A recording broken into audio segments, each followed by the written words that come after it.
kind of know all their options, all the steps that are going into this. So, are there any other advancements or technologies in heart transplantation that kind of gives patients better outcomes today? Could you share any insights with that with us?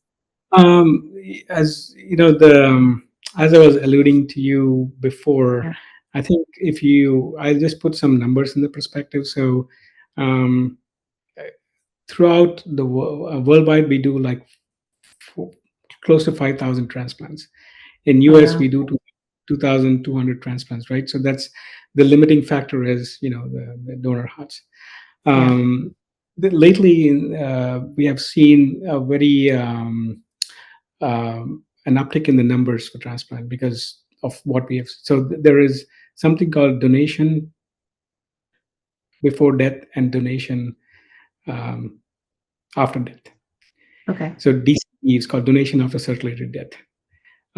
In the past, I mean, the first transplant was done in 1950s. When they Mm. did, it was like they have to declare the patient as dead. But then, Yeah. when ethics came in, then we said we're going to when the patient is declared brain dead, that's when we go Yeah. for harvesting, right? Lately, what we have seen is there is an increased donor pool with people who we get donors from after circulated death. That means that um, they don't have to be brain dead, but when they're literally after they die, we Yeah. harvest the organ.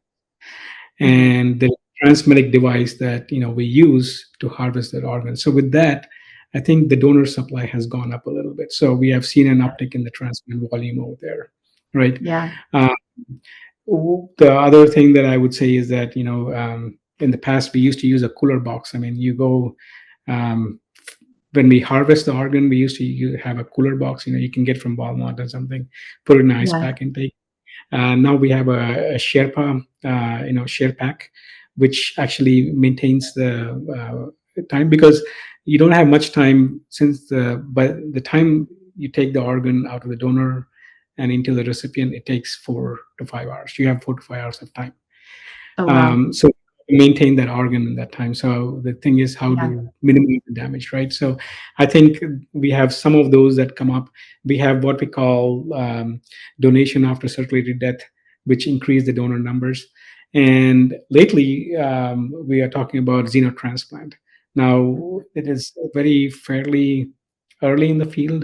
In 2002, I think Maryland did one xenotransplant. Patient survived for like 49 days or 47, Wow. 47 to 49 days. But then, he died, from, I think it's a rejection or something. But I think it's a fairly new field.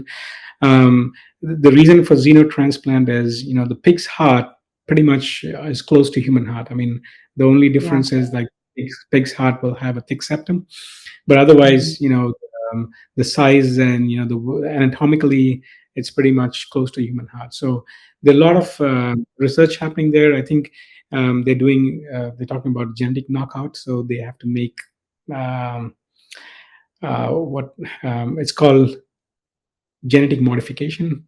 Um, Okay. I think the first transplant they did, the xenotransplant, they knocked out like 10 genes. Oh wow. But I think Okay. a lot more need to be done in that field. But I think that's an exciting part that we are looking forward to. Yeah. Um, because if that happens, then we don't have to wait for a donor heart. I mean, um, but as you said, when the field of transplant first evolved, um, initially the uptick was very high. They did 100 transplants.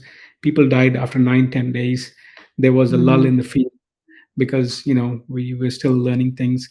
And when cyclosporin came in, that actually changed the field. So something like that would happen where we would see more excitement in the xenotransplantation. But it's early days, but I think it's an exciting field.